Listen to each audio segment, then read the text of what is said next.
president who worked very hard over the past year putting this affair together, I got an announcement several weeks ago that he passed.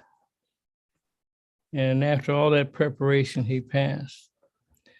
Then just yesterday, I got another notice from the Howard University Alumni Association that another good friend of mine in that class who had practiced medicine for some 47 years in Washington, D.C. also passed. And there are a number of others, so I don't know how many people are going to show up at this reunion. But I was having paranoid ideas about my own survival. And at my youthful age, I'm almost as young as Dr. Neighbor. And I said, it's never too late to change up what you do. Now, we have talked on many occasions about the principles, the overriding principles of nutrition and taking prenatal vitamins, which have the micronutrients, about eating a plant-based diet. But I thought it was worthwhile reviewing again some of the food groups and some of the reasons and have a discussion, not a formal lecture, but a discussion on why this is important and get down to peas and carrots. And I understand that Dr. Nabert wants to talk about the movie The Dirty Dozen concerning vegetables. And what was that other one, Dr. Hines, The Mean 15? But we'd like to have a group discussion of why some of this stuff is important. But I want to start off with some overviews. And I'm going to ask Dr. Nabert and Dr. Hines and some of our other physician advisors to break in and make this a discussion and not a talk. But the first few slides, I'm going to give it the talk. So Simon, if you can put those slides up. And I do the disclaimer that I've got a sight issue, so I'm going to look at my my iPad.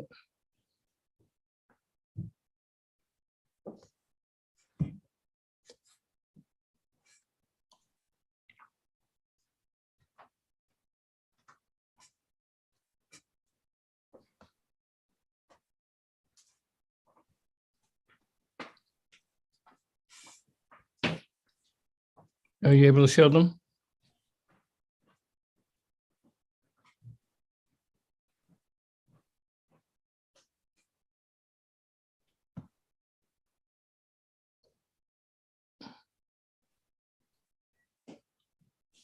Okay, I'm going to title this The Clinical Application of Key Food Items in Aging, in Cardiovascular Disease, and other issues of concern. Next slide, please. I have several slides that Dr. Williams presented a few weeks ago. And in his first slide, he talked about African-American women who are more at risk for heart disease than any major ethnic group in the US. The higher incidence of diabetes and hypertension are underrepresented in major research trials. And we know that up to 60% of these women are less likely to receive aggressive diagnostic testing. Next slide.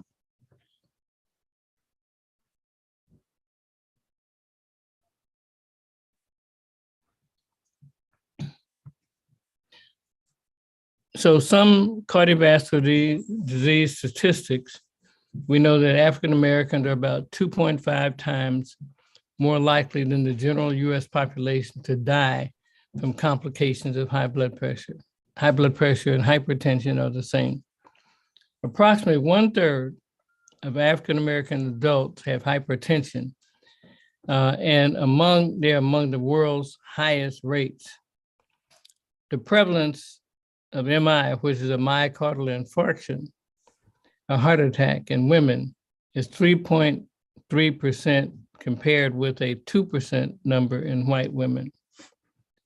African Americans have a 1.3 and 1.8 fold increased risk of suffering a non-fatal or fatal stroke, respectively, compared with whites. And African Americans are twice as likely to die from this. Next slide, please.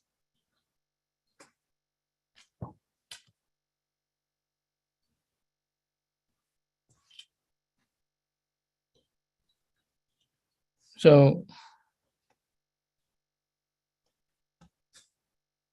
we know that these issues are found in 34% of Blacks, 28% of whites. There's an earlier onset in Blacks. The complications of heart attack and stroke and kidney failure occur earlier in Blacks. When we go to our dialysis centers, we see 20-year-olds and 30-year-olds in these chairs, and many of them have amputations. There's a greater resistance to treatment, which I don't really understand, but Doc, why do I have to go to dialysis 3 times a week? Why do I have to take these pills? Why do I have to not eat salt? The food doesn't taste good. So many times we are our own worst enemy. Next slide, please.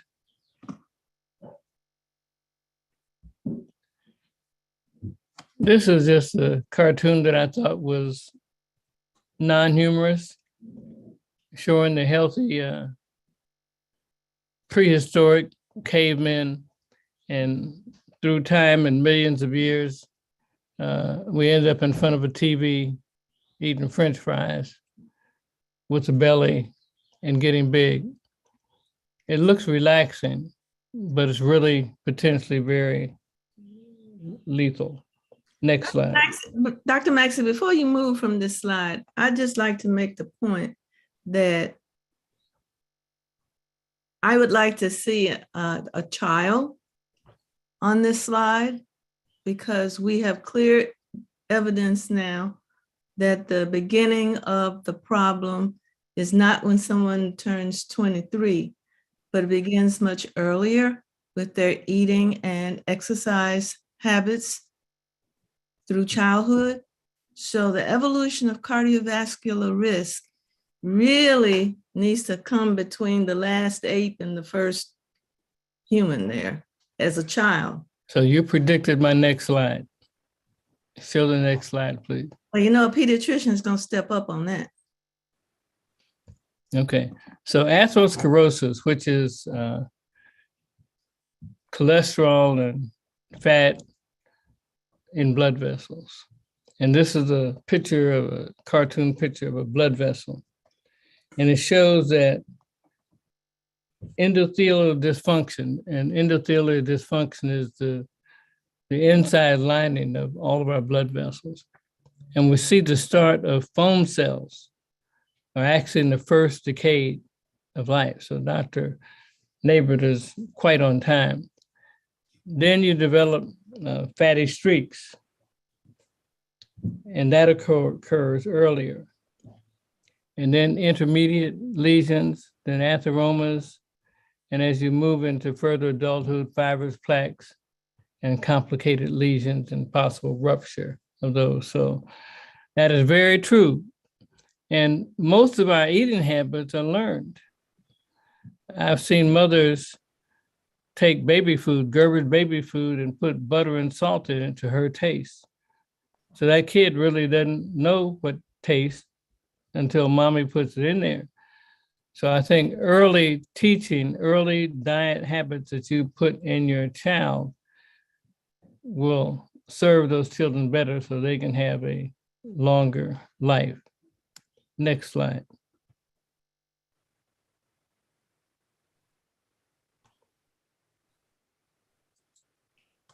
Can you change that slide? Okay. So Dr. Neighbor, do you want to look at this slide?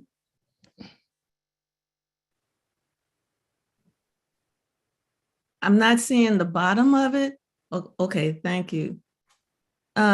This is not at all surprising to me.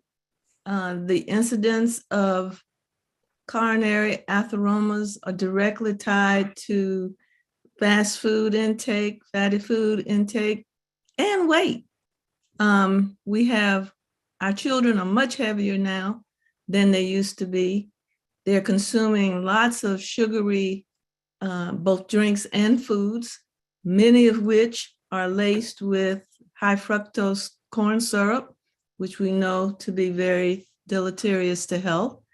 So yes, this is exactly what I expected, but it's not something that we are committed to. We can reverse this very easily if we change our eating and activity levels. So Dr. Hines, I'm very worried about that number of 2 to 15-year-olds having 50% coronary fatty streaks. And I know you're in family practice and probably deal with young people as well. Absolutely. It goes right in line with what we know about the epidemic of childhood obesity that we have, right? Like you've got children with increasing amounts of type 2 diabetes, right? Which used to just be, type 2 diabetes used to be for adults and type 1 diabetes was for kids. But that's changed now. Like that's not a thing. That's not a marker anymore. So you're absolutely right. If the obesity starts and the lack of exercise and all of the things that are kind of in that same diagram before about that is your, leading up to sitting in the chair, well, leading up to, sitting in front of your TV, leading up to, and I'm not anti-video games, right? I'm not anti-screen time. But there are consequences to not getting up and moving around. And it's true for kids as well as it is for adults. And the sad thing about this slide, I used this slide in 2003. So I would imagine. Oh yeah, I'm sure it's worse, right? Yeah. It may be worse. Yeah, I'm sure it is. It is. And all those things that Dr. Neighbor-Stevens, pointed out is from a food consumption point of view, right? When,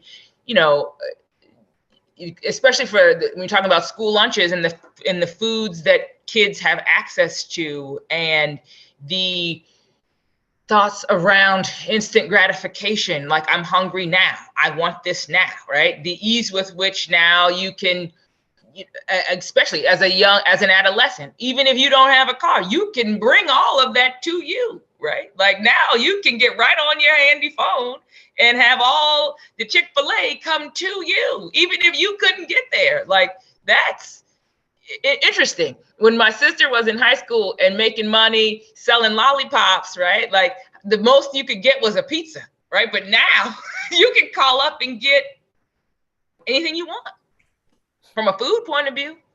Yeah. So with Instacart, you can get chitlins. Yeah, hey, and again, and it's being marketed to them, right? It's being marketed, and you can see it in the McDonald's specials that are going up for making meals designed off of the current wrappers and things like that. Which again, it's marketing. They're trying to make money, but those things are also catering to your younger audiences who are more susceptible than they realize, right? You're also talking to a group of people, the 2 to 15-year-olds and the 16 to 20-year-olds, the 20 to 25-year-olds even. They haven't figured out that they're not invincible. They haven't figured out yet that their choices have consequences. Just to tap into the current media trends and things like that. When you watch these shows on My 500-Pound Life and all of these weight loss programs and things like that, two things that they always have, right? They always have an enabler. So there's always somebody who is giving them food, right? Who's making, the sausage and the pancakes and the bacon and the whatever for breakfast. And more often than not, most people's obesity journey starts in childhood. I'm glad you said that, because I was getting ready to make the point. Not just childhood, it starts in infancy. Yeah. A child should normally triple their birth weight by their first birthday. When I see a child, or when I would see a child in my office who had doubled their birth weight by the time they came in for their 6-month checkup. We were already in trouble. And I would routinely, in my first visits, caution parents about the empty bottle club. And I would try to make the point to them because they weren't breastfeeding. Yeah. My friend, Dr. Young, I don't think is on, even though I would certainly try to get them to breastfeed. But I would make the point to them that the child's belly is only the size of a fist. So how in the world are you going to get 8 ounces of milk into that tiny little belly? And you're telling me the kid is spitting up all the time? Well, it's because they're overfed. And I would go over and over and over, starting with the first visit. But we train the child to override their normal fullness reaction, and we just stuff them, and then it continues on and on and on. So the problem begins the day they're born. Okay, let's go to the next slide, Simon. Yeah, this slide is a little bit complicated, but I want to call your attention to the middle, going to the left, about things that act against something called, that we're finding as a new risk factor in African Americans called ADMA, asymmetric methyl arginine. And the things that causes are hypercholesterolemia, diabetes, hypertension, homocysteine, tobacco exposure, and AIDS. So just the mere fact that you have any of these risk factors, plus your aging, creates this hormone called ADMA, which works against something called L-arginine, which we'll speak about briefly as one of the factors in nutrition that helps blood vessel health. Next slide.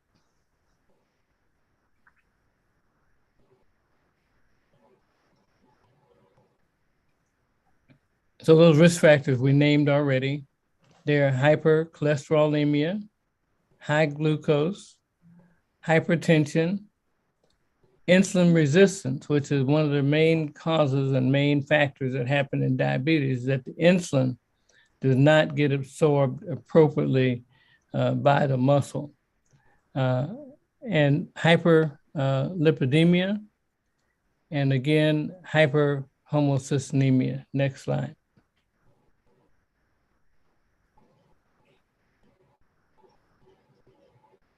Let's go past this one.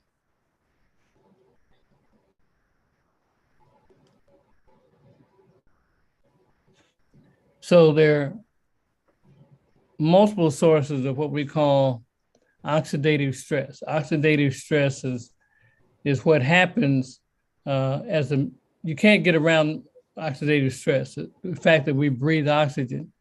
But what has to happen is that we have to get rid of the products of that oxygen after we breathe it. So normal, we have a certain number of what we call reactive oxygen species. That number gets larger if you're a diabetic. It gets even larger if you're obese. For a woman, that's a waist size greater than 34 inches. For a man, a waist size greater than 36 inches. If you have hypertension, it's greater. If you smoke cigarettes, and I would put in there if you smoke pot. And for all my pot smoking friends, I suggest you can use it, just don't smoke it. Eat it, drink it, whatever you want to do. If you have a high, low density lipoprotein, or LDL, that gives you a very large increase in reactive oxygen species. Next slide.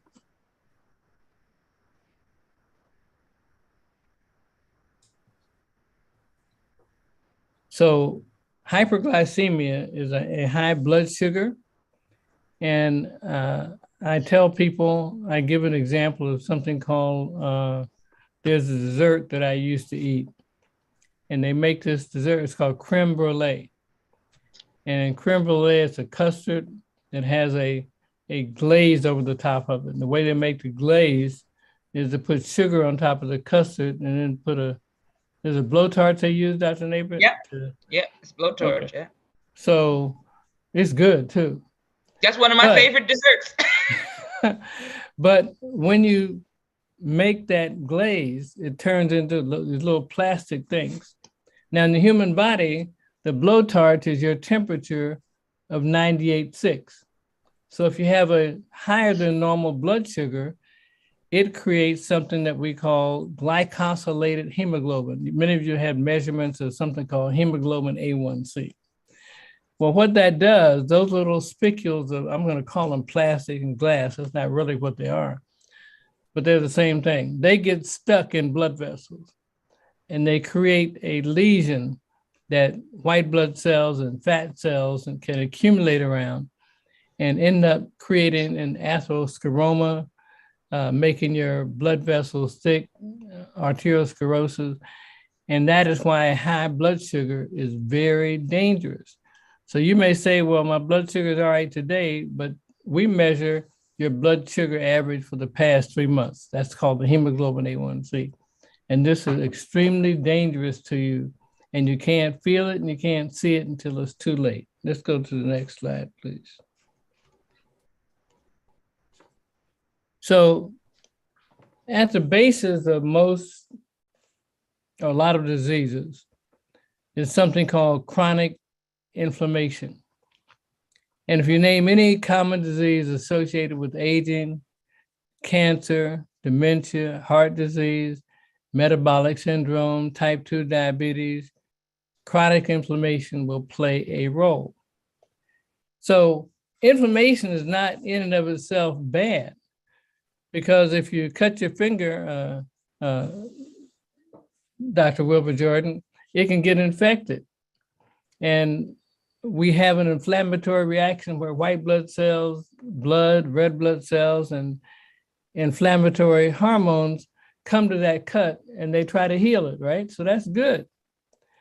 But that's not good if they keep on doing it all over your body.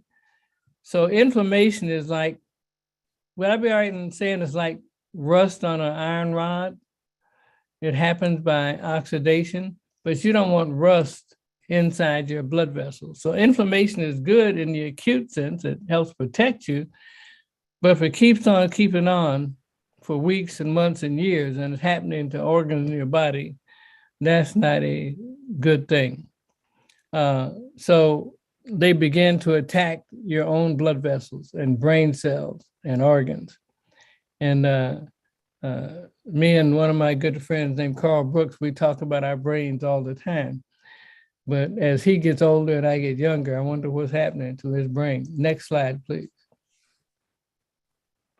I heard him say he's going to throw hands at me now. So chronic inflammation is not entirely clear why this happens, but it's also thought that stress is known to raise the levels of inflammatory compounds. Now, in some of the talks that we've had over the months, we've talked about allostatic load. We've talked about adverse childhood events. We've talked about Blacks being under more stress than normal. So if we have a higher level of stress and we're eating the kind of foods that increase inflammation, it sounds like a double whammy to me that we may be more vulnerable to the types of choices that we make in foods. And we know that obesity affects us. And when we have obesity at a certain critical mass, it can release cytokines and other things that can cause inflammatory reactions as well. We also know that genetics is a influence in your susceptibility to inflammation.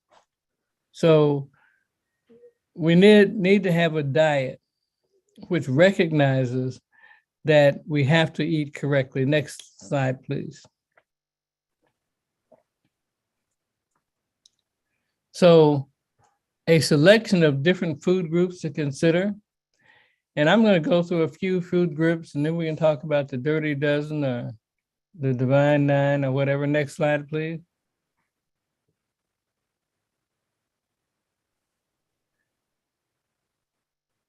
So diet does play a big role.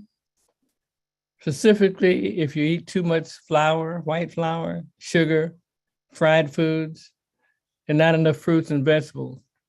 And in the old days when there was slavery, when soul food was developed, and I'm told it was developed part because they got leftovers from the big house. And many times that food was covered with mold and green. And in order to make it edible, they made gravies and sauces and all sorts of things to cover up the degenerate taste of those fruits, meats, and vegetables. And that might have been the tale of the generation of soul food. But even though we've learned to taste it and say it tastes good, many times it's not a very good choice. So if diet can cause inflammation, it can also make a real difference when you fight it. So it's been recommended that a Mediterranean style diet is something that's good, and it slows the development of Alzheimer's disease and by 34 to 61%. And in specific studies, it showed that there's a lesser rate of heart disease in those who eat a Mediterranean diet, especially if you combine it with smoking cessation. And a note on that, smoking cessation doesn't just mean you don't smoke, but it also means that you're not exposed to your husband or wife or kids in the house smoking, because you can't get away from it. And some studies have shown that secondhand smoke can be just as dangerous or more dangerous than firsthand smoke. Go to the next slide, please.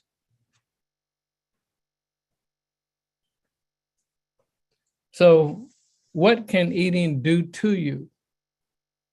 Refined carbs like pasta, white bread, cause an immediate spike in blood sugar, which leads to a rapid rise in your insulin level.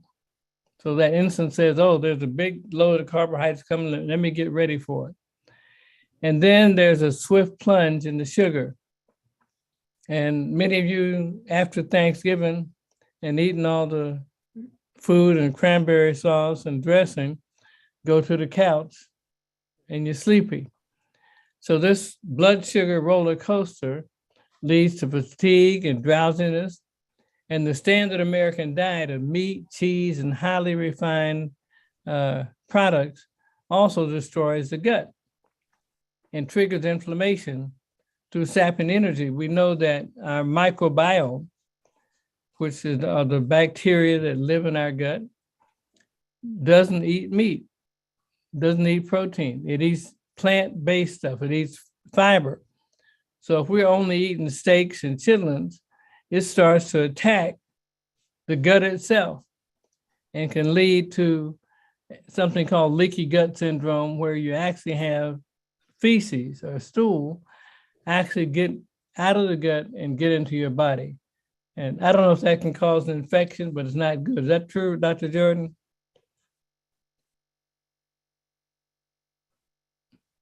He's our infectious disease expert.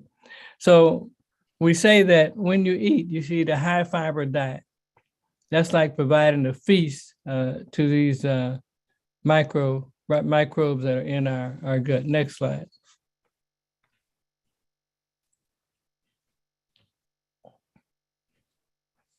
So when it comes to energy, we know that not all proteins are equal, but it's recommended that we eat a mostly plant-based diet.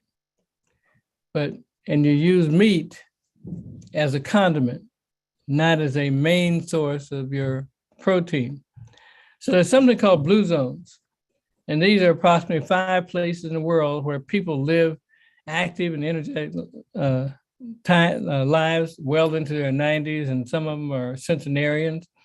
But they eat very small portions of meat and fish, but they use it like condiments and have the fruits and vegetables as the main dish. If you're looking to increase your protein intake, consider having some tofu sauteed with some low sodium teriyaki sauce. They say it tastes like chicken. I'll try that later today. Next slide, please.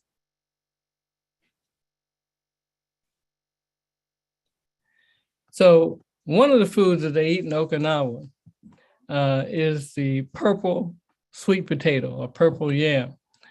And 2/3 of the diet of the people there who live to be 100 or more is made out of these purple sweet potatoes. They're high in fiber.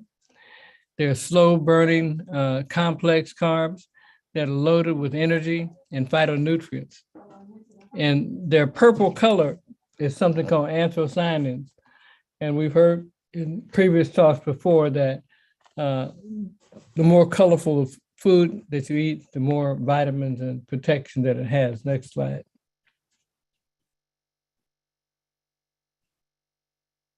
Let us not forget, from the South, we ate sweet potatoes. Thanksgiving is a time that you could separate black from white by being blind, just by asking, what dessert did you have?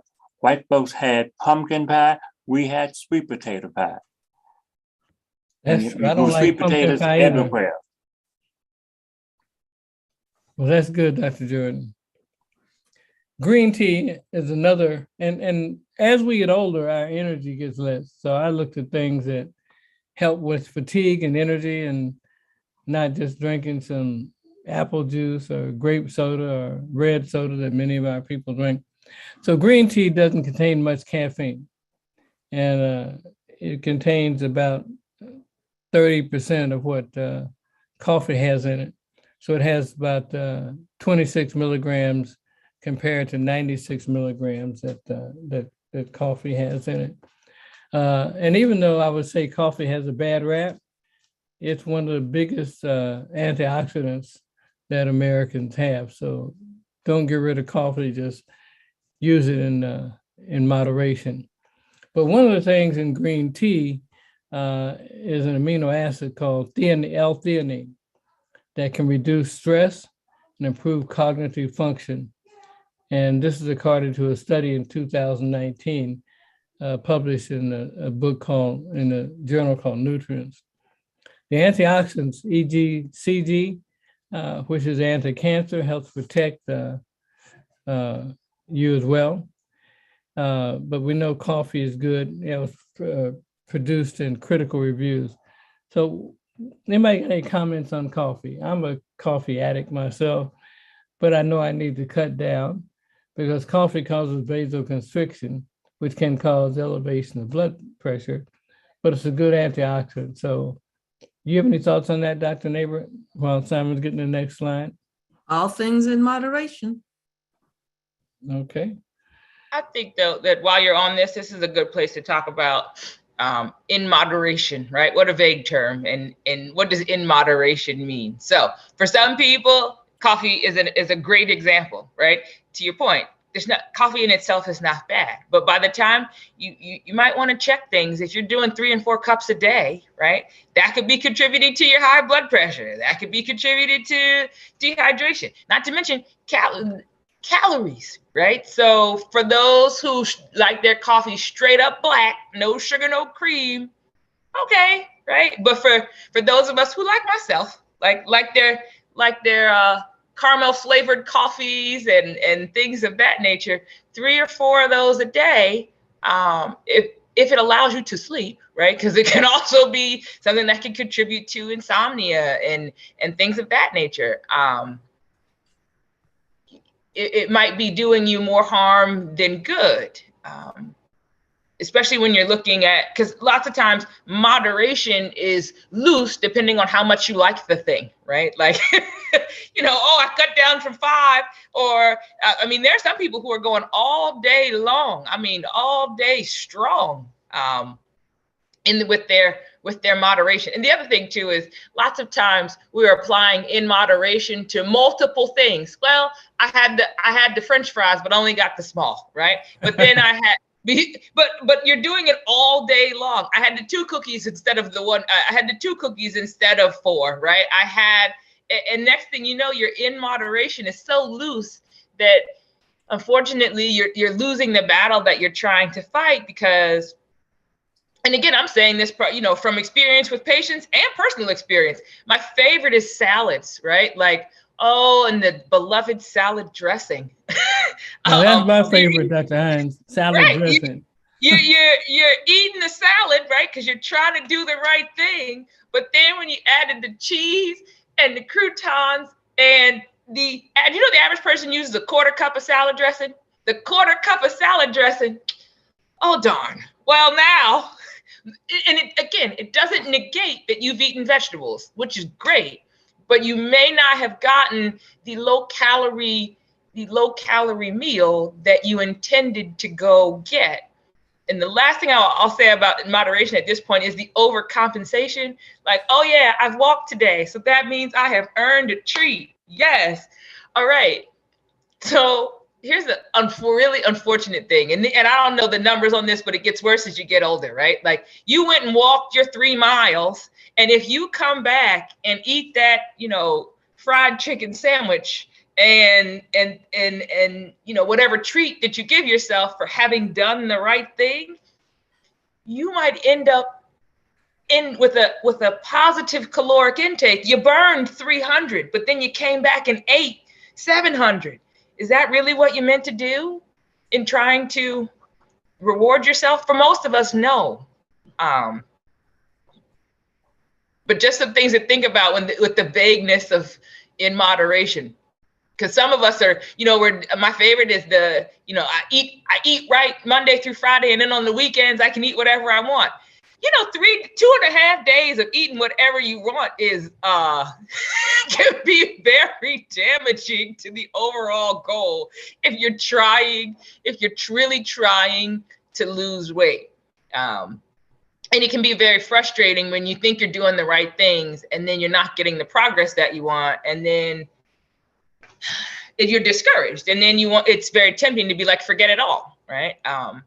What I appreciate about foods is it's one of the things that you actually do have some control over. The other things, your gene pool, your age, some of those, you don't have any control over those things. Yeah, you're right. They are what they are. So some people say you live to eat, but more important is you eat to live, and that's what we're trying to stress today. But and it's a learning thing, because lots of us weren't raised that way, right? Like you weren't raised with those things in mind. Sure. Clean your plate is well-meaning, but also can be a deleterious thing for you in the long run. Yeah. And one of the things I read in these blue zones where the people live to be 100 or more, and not only they live that long, but they're still functioning, activity, they're cognitive, but they eat approximately 80%. They don't eat to total satiation. They eat 80% to 80% satisfaction, and they leave that 20% uneaten. So it's not a matter of just cleaning your plate, like you say. But let's talk about beans and legumes. And like tofu, beans provide both fiber and protein, and these help keep blood sugar stable. So blood sugar is the real bugaboo, even more so than sodium and salt. Glucose is actually poison, and it generates insulin, which is more poison to the body. So we have to be very careful about how we stimulate those particular hormones. They're good in what they do until you overstimulate them. So we want to stop from having a crash, but a cup of beans can provide as much as protein as a quarter pounder. I didn't know that. And a quarter pounder comes from McDonald's. I don't know what In-N-Out has, but that's got all the goo that you don't want in your body. We know that eating a cup of beans has been shown to provide 4 years in life expectancy additional. And I know a lot of our audience on here are people of the senior age. And if you want to get 4 more years, that's what they say when the president's going, 4 more years, try eating a cup of beans periodically. We also know that beans are a feast for the microbiome because that helps them not eat up your gut. Let's go to the next slide. And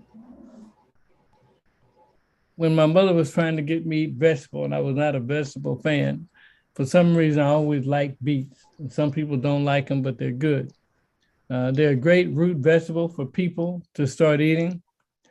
This may be especially good after you've gone to a party or had alcoholic drinks. It does help detoxify the liver. And we know the liver dysfunction can lead to fatigue and tiredness. And you start looking for something to boost you up and take a high sugar intake of a soda or something and think it's going to give you energy, and you have that crash. So that's not good. So we know that a lot of athletes use beet juice before they run, and they have better sprinting outcomes from doing that. So beet is good. And beet, related to what we talked about before, has what we call nitrates in them, or nitric oxide, and that affects your blood vessels in a positive way to make them dilate and provide good flow. And let's go to the next one. And then I'm going to ask Dr.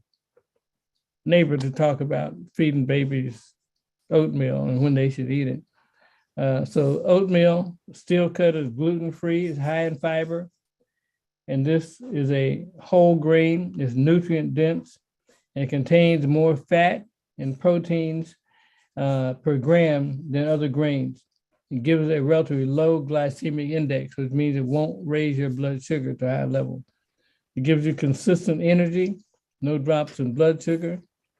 And we say that 1 cup of cooked oatmeal contains 61 milligrams of magnesium. And magnesium is something that's very important to your metabolic functions. It works in more than 300 different body functions, according to NIH. So it's a cofactor that helps provide good sleep as well. So Dr. Neighbor, do you want to comment on babies and oatmeal and adults and oatmeal? Well, I'm going to say, as far as babies are concerned in oatmeal, that we tend to introduce solid foods way too early in children's diets. That's a cultural thing for a number of reasons. I think one reason is people have found that if you fill the baby up with solids, they don't drink as much formula, which they feel is expensive. The other thing is, I think some people really don't believe that the baby is full on just the milk. And if it's breast milk, they really don't understand. Well, first of all, they can't see it unless it's been pumped, but they really don't understand how breast milk is such a complete food. But if you, generally speaking, we say start introducing solids around 6 months. And it's not with oatmeal. Usually it's with rice because of the potential for development of allergies, although the data is changing on that. But that's what is usually introduced first. And then later oat, and the last grain to be introduced would be wheat. Now, I've heard that wheat is one of the most inflammatory of the grains. Is that true? It is, and that's one of the reasons why it's introduced so as one of the last of the foods to be introduced. So why do we give it all?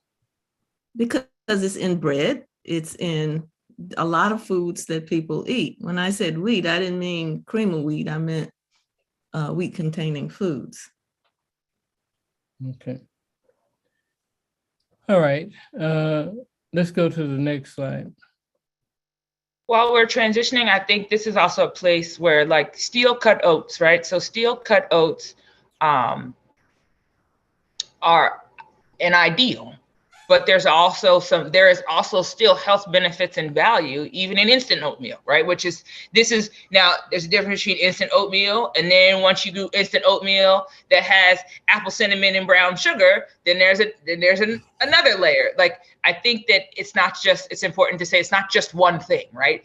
The benefits in fiber and nutrients and things like that. Yes, steel cut oats is less processed than the instant or rolled oats, but if that's not your thing, right? If you don't like your oatmeal thicker and chewier, right? And if you do the instant oatmeals, you haven't lost all of the health benefits. It's the same with, like, when you're eating vegetables and you're cooking them in ways that, fine, we could have collard greens, right? There's a great nutritious vegetable, but how we process it, how processed it is, what you cooked it in can change the nutritional content and the nutritional value of things. So I think sometimes it's important to let people know that you have options beyond just steel cut oatmeal. Because if you don't like that one, you can do regular oatmeal. You can do regular oatmeal. You can do instant oatmeal. But once you go all the way to peach flavored with cream, And in fact, I read an article, Dr. Hines, that if you put Splenda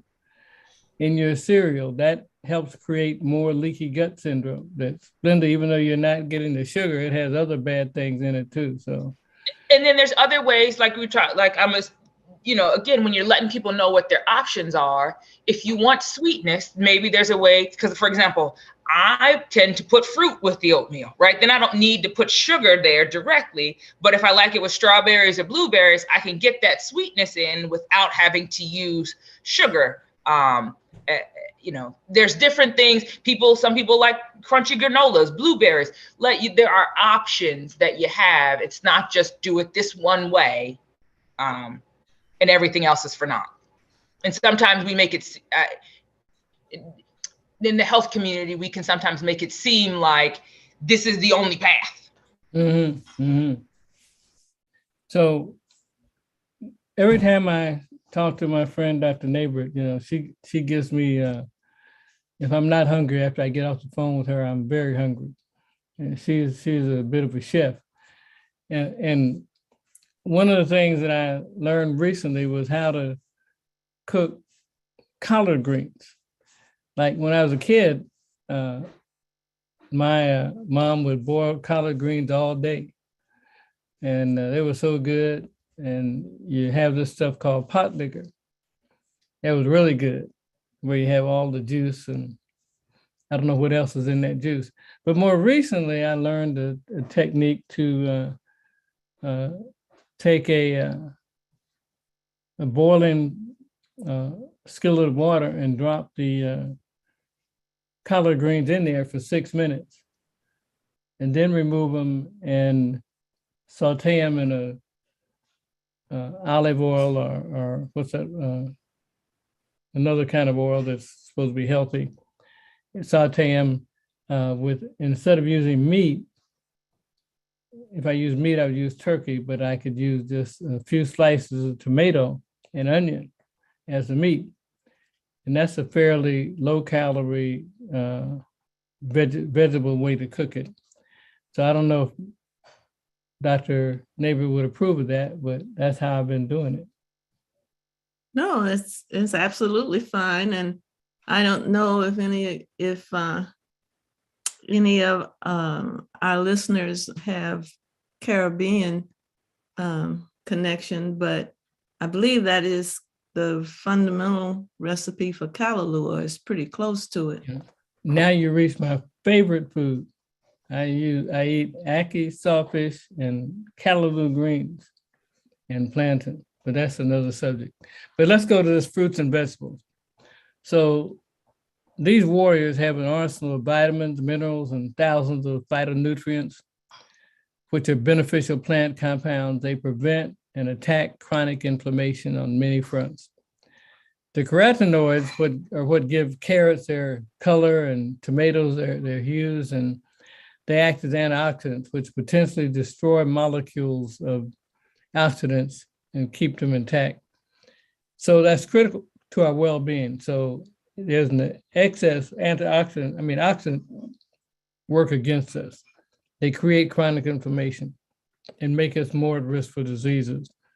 So there are other things called anthocyanins, such as in blueberries. And blueberries can have a very good antioxidant effect. Let's go to the next slide. Let's get through these quickly.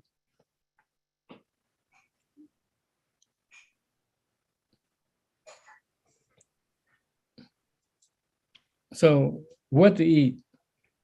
So most fruits and vegetables fight inflammation in some way. Apples, berries, citrus fruits, pears, green leafy vegetables, salads without so much salad dressing, green, yellow vegetables, such as green beans and yellow peppers, cruciferous vegetables like broccoli and cabbage and tomatoes. But many health organizations recommend 5.5 cup servings daily. And some research studies suggest doubling that amount. And I don't know about so much about the amounts, but all of these things should be eaten very liberally. Next slide.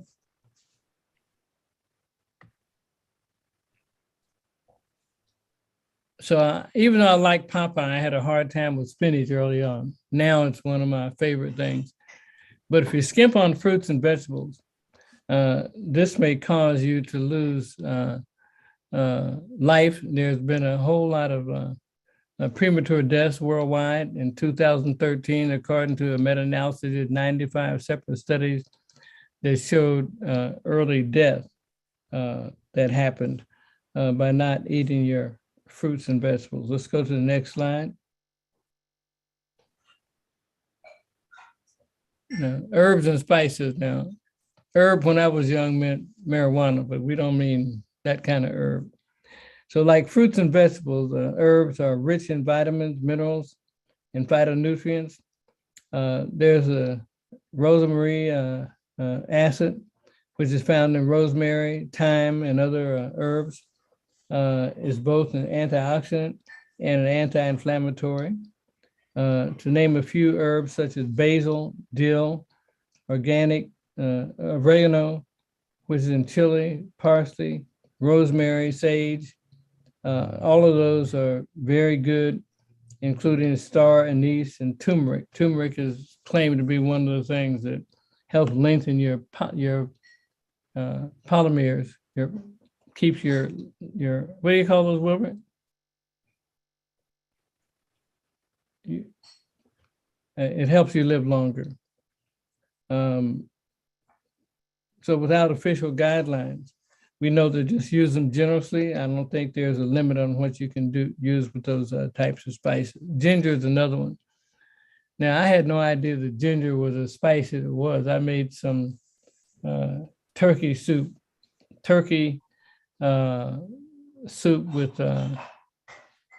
with curry in it, and I put a whole big piece of ginger root in it. I had to cool it down. I had to drink a glass of water after every spoonful. But it's a good antioxidant and a major anti-inflammatory agent. So that's something good to use. Let's move to the next slide.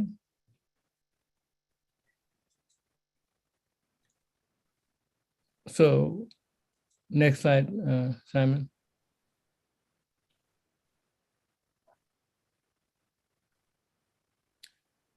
So another group did a study with blueberry colored things, nuts and seeds. This slide I can't see, so we'll go to the next slide.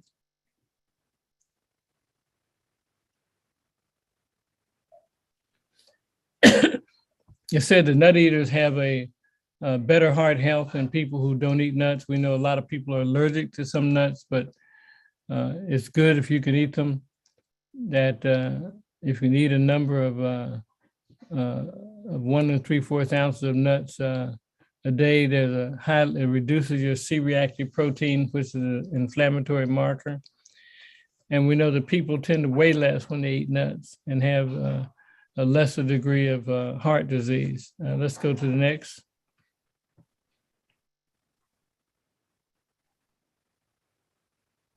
Seafood and omega-3s. So what do you guys think about seafood? I'm a seafood lover personally. But while you're on here, this is also making me say something about preparation. As you are going through this list of foods, I think that especially for those of us who are adults, you may be carrying visions of what you like and or don't like from your childhood, be it, I don't like fish, I don't like green beans, I don't like whatever. And these are things that you may not have revisited since you were 12, right? But preparation and how things are cooked makes a huge difference. For example, while we're on seafood, in general, I love seafood. I thought I didn't like oysters. I was living in New Orleans for a while, and I decided to try oysters. And come to find out, I love oysters. What I found out that I don't like is oysters that are not cleaned well and are gritty. And I don't like oysters that are overcooked and it changes the texture. Apparently, when I was a kid, whoever was making the oysters didn't know what they were doing. And it left me thinking, I don't like this, right? But in trying and revisiting foods, same with, there are some vegetables that I thought I didn't like. I grew up thinking I didn't like cucumbers. Come to find out, I actually don't have a problem with cucumbers. Maybe my taste buds changed. I don't know, but there's something to be, Brussels sprouts is another one. I don't like boiled Brussels sprouts. And when I was a kid, that's how you made them. Come to find out, I love roasted Brussels sprouts. Like, those are tasty. So as you are exploring healthier food options and widening your ideas of what you like or what you don't like, one of the benefits of the internet, and we're all on it, is there's all kinds of recipes and ways to cook things. You know, I like green beans. I don't like soft, mushy green beans. I like my green beans crispy. So there are a lot of things, you know, that have a little bit of a crunch on them when they're still bright green and not all the way dark green. That's how I like my green beans. But the point is, consider that there are things that you might like if they were cooked differently, presented differently, prepared differently than what you thought, you know, from somewhere in your past. Is edamame a legume like a green bean? Edamame, yes. Mm-hmm. Okay. So about seafood, it's recommended that you eat at least 2 servings a week, 3.5 ounces of cooked seafood. And what's recommended is cold water, cold ocean seafood, like in the North Atlantic. And the types of seafood recommended are things like salmon, the yellowtail, and things like that that you can catch in those great, and wild caught is the kind, not the farm raised seafood. And it should be cooked as baked or not fried. I had an aunt one time, I went to dinner with her and she was in her 80s. And I said, we're gonna order some seafood. Or she said, great. And when the fish came, it was baked. She said, that's not seafood, that's not fish. She was looking for that cornbread cover over, so it wasn't real seafood to her. But so we got to modify how we eat that. But fish is something very important. And we do know that in food preparation, there are certain cleanliness things you should follow. Your fish should be washed. You should not just put it on the counter. It's probably best not to use a wood plank unless you're going to put it on a fire in the wood plank. But there's a good deal of omega-3 oils in that, and we can break that down at a later time. But those are something to help you resist cardiovascular disease. Let's go to whole grains. And a whole grain is something that has all 3 layers, the outer layer, the inner layer, and the middle layer. These all are filled with vitamins, and we don't want to have refined things done to that. So some things to eat are brown rice, barley, bulgur wheat, millet, whole rye. I didn't get that. Could you try again? So those are things that you might want to eat, and consider those whole grains and not just things that are refined. Compared with those who eat the least amount of whole grains, people who eat the most are at more risk of heart disease by as much as 21%, and cancer by 11%, and death by 18%. So you notice I've been thinking a lot about death recently, so I'm revising my diet, and everybody else should consider revising their diet accordingly. Let's go to the slide. Let's go to the final slide.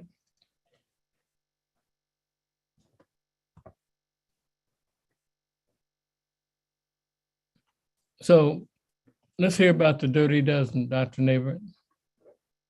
All right, so let me preface this by saying I am in no way suggesting that what we have been spending the last hour discussing is not correct and helpful.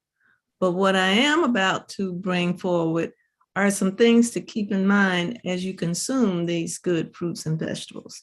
Every year, an analysis is done of many fruits and vegetables to determine the level of pesticides that are found in them.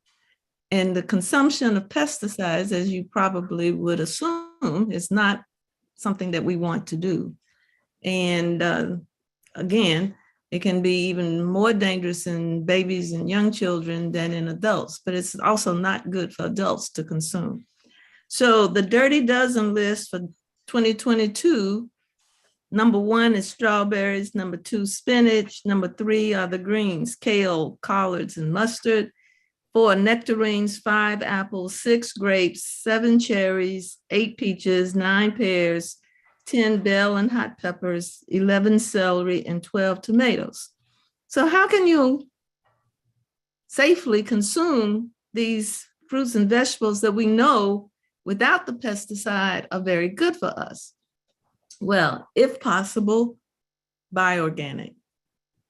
If buying organic for whatever reason is not possible, then significant attention needs to be paid to the washing and preparation of these fruits and vegetables. But not to be a downbeat, let me tell you what the clean 15 are. The clean 15 are avocados, sweet corn, pineapple, onions, papaya, sweet peas that are frozen, eggplants, asparagus, broccoli, cabbage, kiwi, cauliflower, mushrooms, honeydew melon, and cantaloupe. And why are they the clean 15? That's because these foods tend to contain the least amount of pesticides. But you still need to be watchful and appropriately prepare your fruits and vegetables. And again, if you can buy organic for your health, it's worth it. So I have a question, and thanks for that list. What are trusted food sources if you don't grow them yourself? Can you really trust just because the food has on it organic that it really is? Well, you know, that's always a question. A lot of areas have farmers markets and local vendors on the side, well, you can tell I'm in the South, on the side of the farms and stuff. So if you have local vendors, you can go see what they're doing. I would say that if it's a store that tends, I'm trying to not get myself sued. If it's a store that tends to cut corners and other things, I might be less likely to believe the sourcing of their foods. And I would try to rely on more mainstream, legitimate sourcing. Any thoughts, Dr. Hines? So as it relates to organic, the USDA has, and I'll put it in the chat in a minute, they have a whole little series on what organic means. And I will put the links to that in the chat because it can have different, you have to read your labels clearly, because whether or not you're saying not genetically modified versus, you know, pesticides, whether you're talking about hormones and things like that. Some people think that when I'm buying organic, it includes all of those things, but it doesn't necessarily. So after I finish chatting, I will put those things in the chat. I also put in the links to the Dirty Dozen list and the Clean 15 list so that you can look those up. But I agree with, you know, what was said about if you can get to places that are farmers markets and the like, but even again, there are benefits to the internet, right? A lot of there are companies now that are totally bringing farmers market foods directly to consumers.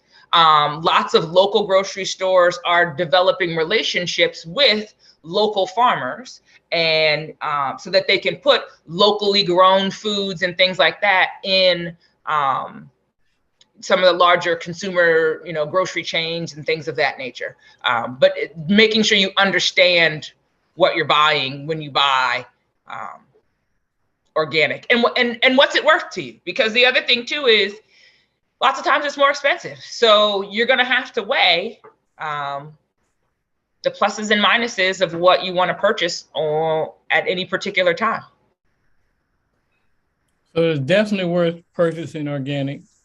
And but this does call attention to last week's talk when Attorney Paula Penn Neighbor talked about community gardening.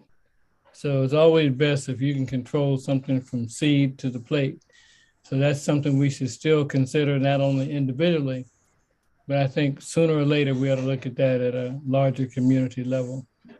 Any questions in the chat concerning nutrition and diet, or Dr. Neighbor? I don't see any.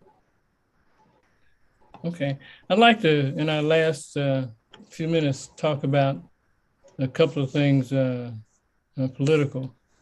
I know every week we look at the CDC database and look at the stats. I got my attention called by one of our advisory members about the difference in what we've been led to understand about the number of deaths of people from COVID in Africa. And I know he doesn't like me to call him, but I wonder if I can get Dr. Gibson to make a brief remark about the article that he referred to me regarding the deaths that have occurred in Africa. If I say please, I might get him to unmute.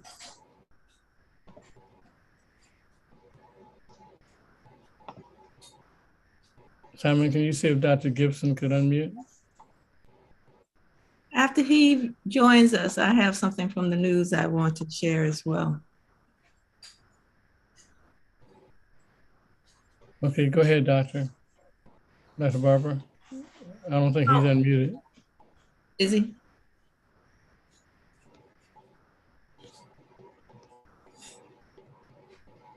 So I continue to bring things to your attention because we, the people, are going to be the ones who are going to make things change. I think we have commented in the past, not a lot, but we've commented in the past about how expensive insulin is, even if you are insured. Certainly, if you're uninsured, it's prohibitive. And I would imagine many of us know people who have diabetes who actually have died because they have not been able to access their insulin. So this is a very serious issue. Currently, there is work afoot to put a cap on the out-of-pocket cost of insulin by the federal government. You need to keep an eye on this. You need to press your Congress people on this so that insulin costs are not prohibitive. The current proposal, which is on its way to the Senate, will cap it at $35 a month for a 30-day supply for Medicare and for most, and it'll probably be around that for the commercial insurers.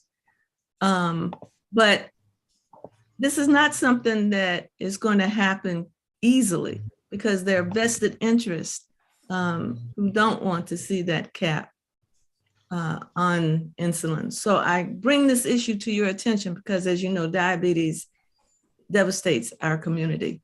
And this is an issue that we need to. So is this a cap that will cap the price or cap what the government will? Out-of-pocket. It will cap the out-of-pocket cost per month. So you do or don't want that?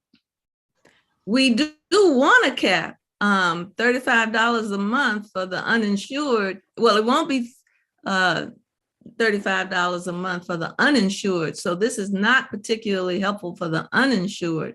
It is helpful for those who are insured because one figure I saw was for the uninsured, you're talking about over $6,000 a year for their insulin. And for Medicare, you're talking, I think I saw $685, something like that, out-of-pocket cost for the insulin. So yeah, we want a cap on the cost for sure. But there is no reason for insulin to be as high as it is. It is an old drug. Yeah. And so there's a fundamental problem with charging as much as being charged for insulin. I mean, to me, it's incredibly deceitful to say that they're recouping R&D costs. There's no way they're recouping R&D costs on insulin at this point in the game. I'd like to call on Dr. Steiner to make some comments. I know he's been working on something like this, right? Dr. Steiner, are you available?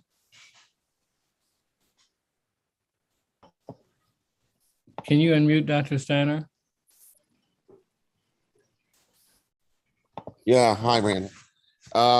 First, let me thank you for a great presentation today. This was another wake-up call for all of us about our diet. And I just want to comment before I answer the question. I'm a coffee drinker too, and sugar is the enemy. And the hard part is keeping the sugar down and the cream down, or half and half, whatever. So that's the big challenge for me, and I think for others. And if anyone has an answer to that, I'd love to hear it, because I like my coffee with some sugar and cream. But anyway, the cost of drugs. You know, Barbara, maybe you can send that PDF around that you sent to me and others. This is a tragedy to have insulin costs where it is, and other drugs. I'll give you an example. In Pfizer, I think it's Pfizer who makes Ventolin. You could check and see, but whoever makes Ventolin, they make it in India and they sell it here for approximately $85 to $110 a canister for asthmatics. Now, this is just like insulin. You need it all the time. It's a chronic medication. And no one can afford that, you know, basically. Very few can. And the same canister in India by law has to sell for under $5 as a cap. And the average cost in India for the same canister by the same company in the same plant is $3.50. So when you look at these disparities, you know, in medications, besides healthcare costs overall, but just for medications, I think Dr. Maxey, you once said it well. You said, look at CVS, look what they're doing to people.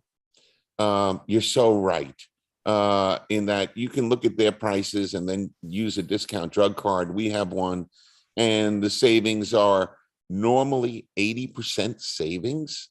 And plus the people behind the card, the pharmaceutical benefits management companies, they're all making money. And so is CVS. And that's why they're taking those kinds of prices. So, you know, I look at healthcare as a moral right. You know, it's like safety and security. We want to live in a safe country that's secure. And I think health is a human right. And, you know, I'm one for universal health care. I think Barbara knows that pretty strongly. And I'm also one where same thing goes for medications. To deprive people or to give them the hardship or the stresses of trying to get these medications is just unbearable. Having said that, anyone listening in the general public, there's a site called needymeds.org that if you can't afford your medication, they'll get it for you, possibly for free. Would you put that in the chat? Sure. They're a great group.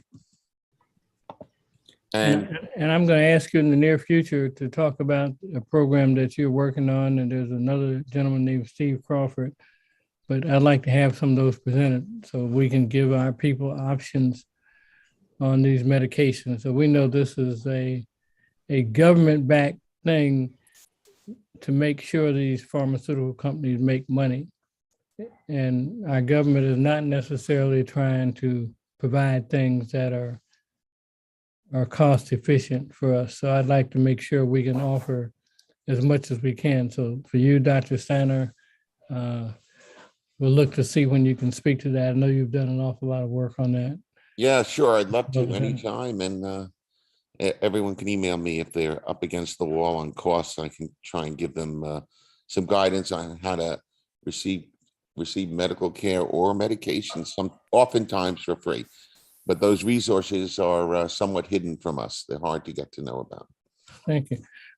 Miss Julianne Taylor, I know you sent Dr. Walsh and myself some information regarding a conference in 1957 hosted by, I think, your grandfather. Can you discuss that just in a few moments? Yes, I can. Good afternoon, everyone. Good afternoon. Can you hear me? Yes, go ahead. Yes. Okay. So this is a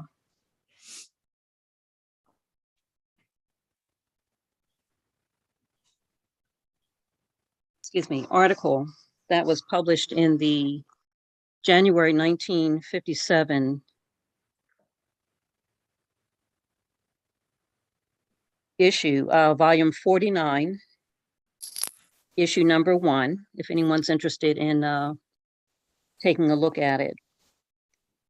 And it had to do with, the article was about a national conference that was held at a church that my paternal grandfather, Reverend Dr. Hallie B. Taylor Sr., was pastor of during that time period. Although at that point he was, I believe he had already retired at that point, but the conference had to do with a hospital, national conference on hospital integration. And so my uncle, Dr. Hallie Blanton Taylor Jr., who was an alumnus, also Dr. Maxey of Howard University's College of Medicine. He helped to coordinate that conference. My uncle graduated in 1942 from Howard's College of Medicine. And as a matter of fact, one of his professors was Dr. Charles Drew. But it's a very interesting article regarding hospital integration. Well, thank you So again, for telling us about that. And we know that hopefully things have changed for a lot better. Back in those days, Blacks mostly could not go to hospitals. You had to belong to the AMA or County Medical Society in order to have privileges. And of course, we were often prevented, and which is the whole beginning of the National Medical Association back in 1895, yes, when members were prevented from joining the AMA.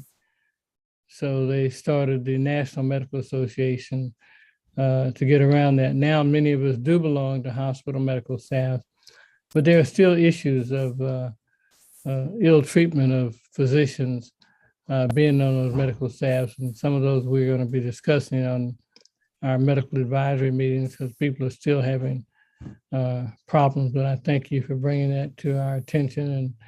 And I certainly will spend some time reading that. These past few weeks have just been quite busy, and we might be able to post that on some of our resources. okay. Thank you Yeah, very much, Ms. Taylor. You're welcome. And I also sent the article to Dr. Walks, to both Correct. of you at the same time.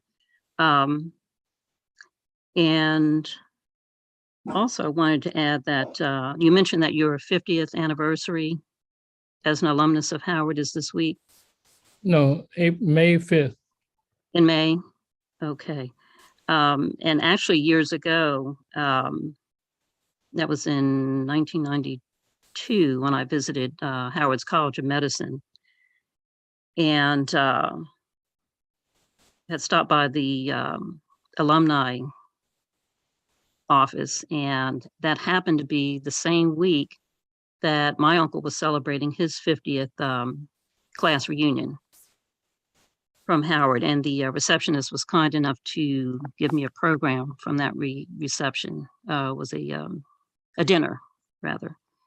And that's when I found out. Yeah, that's when I found out that Dr. Charles Drew had been one of my uncle's professors, because as you already know, along the walls outside of the alumni office of the College of Medicine, there are all of the photos of former classes Yes. uh, Well, thank you for that have bringing that to graduated. our, So to our attention, and we'll be sure Right. to, in saw fact, we're going to Dr. see if we Drew's. can't feature some of that history on the Black Health Trust. Dr. Okay. Thank you very much. Yeah, that- you're welcome. I appreciate it. But that was pretty neat, pretty cool seeing my uncle's graduation photo and Thank including you. Dr. Drew's photo as well. But anyhow, I just wanted to share that. And Okay. again, if anyone is interested in taking a look at that article, that is in the If you- January if you- 1957. If you put it in the chat, then they'll be able to see that. Dr. Neighbor, we're Sure. getting near the end of our program. Are there any other comments or questions we need to address? Well, I don't want our audience to think that we're not keeping an eye on COVID. We certainly think that COVID is still an issue. It's still a pandemic. And just be aware that case numbers are beginning to tick up again. So you need to keep a close eye on your local numbers so that you can take the appropriate precautions in your area. Okay. Dr. Hines, any comments? I would just say, well, in the context of the discussion on diet and eating healthy, it can seem daunting and overwhelming sometimes to try to focus on eating healthy with all of the other things that lots of times you're thinking about in your day. It can seem like a time suck to sit around thinking about how I'm going to prep these vegetables and cut these up and make these lists, this, that, and the other. But sometimes keeping it simple is a fine place to start and build from there. I mean, by simple things, don't buy what you don't want to eat. Like if you don't really want to eat a dozen donuts, don't buy a dozen donuts. If you want to eat one donut, buy one donut, right? It is true, because lots of times just because it comes in a package of 6, right, doesn't mean you have to buy it that way. Because if you buy 6, you're probably going to eat 6. And even other things, 9 times out of 10, whatever healthy food choices you are trying to make to accommodate your lifestyle, your disease burdens, be it to a diabetic diet, a low salt diet for your high blood pressure or the like, the likelihood is those are probably good food choices for your kids, for the grandbabies that are coming over as well. Very rare, there are the very rare circumstances when the healthy food choices that you're making aren't also going to be healthy food choices for the rest of the members in your family. And I say that because sometimes people do this thing where I'm buying these foods for me, but I'm buying these other foods for the other people in the house. Unless there's a real need to do that for some reason, don't do that. They don't need the chips either. They don't need the soda either. No one else needs it either. Even if they're not overweight, right? Or even if they're not fighting the same challenges that you are. But I heard a rumor, Dr. Hines, that there's a class action suit being filed against Krispy Kreme donuts. but again, Dr. Gibson, right? Dr. Gibson, I think, had a comment. I do actually, as a pharmacist with over 4 decades of experience, I have to speak to the issue of the cost of prescription medications. Unfortunately, there are not enough pharmacists, just like there are not enough doctors, not enough nurses, not enough dentists that look like us. That's a problem. And the cost of medication is not controlled at the pharmacy level. It's, I believe Dr. Steiner mentioned a few moments ago, the pharmacy benefit manager cohort is largely responsible for the avarice that has driven prices like the cost of insulin. Insulin's been around for 100 years, man. It's been no, it's not about research. It's about greed, and greed is not good, especially not when it comes to life care. And there are strategies we must use. Pharmaceutical firms have, all of them have or should have what is called a patient assistance program. So if you can't afford a medication, it costs way too much money, apply to the patient assistance program.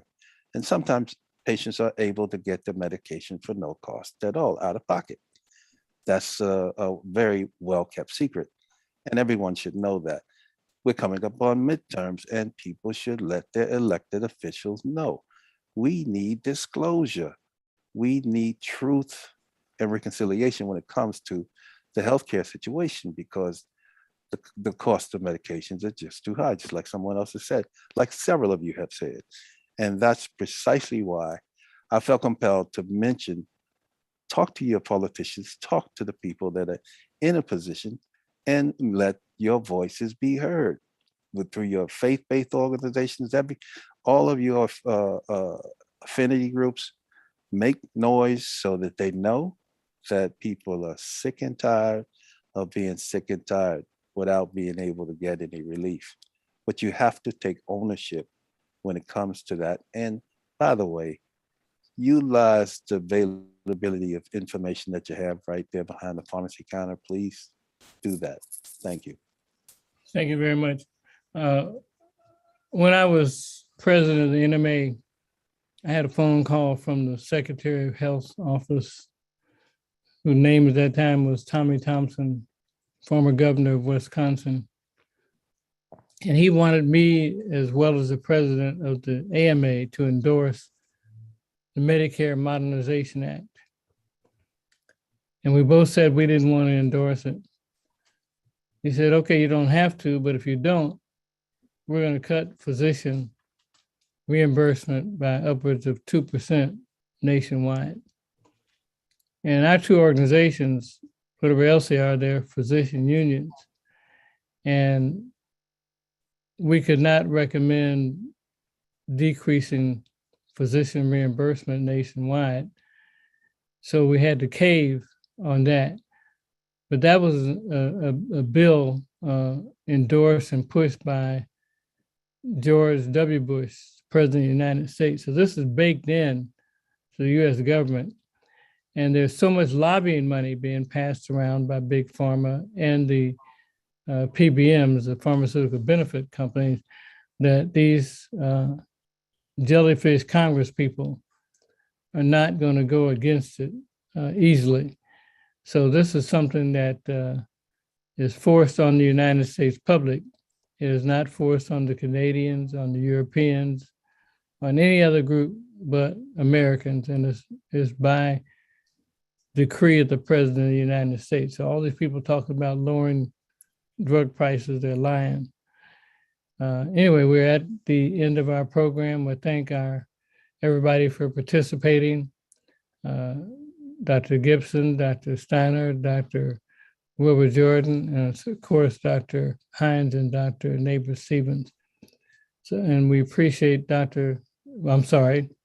Simon Cooper for being our technical expert, as always, to run our program. I hope everybody has a good afternoon. And would Mr. Dickerson give me a call later today? Thank you, Dr. Neighbor-Stevens and Dr. Hines. Goodbye, everybody. Have a good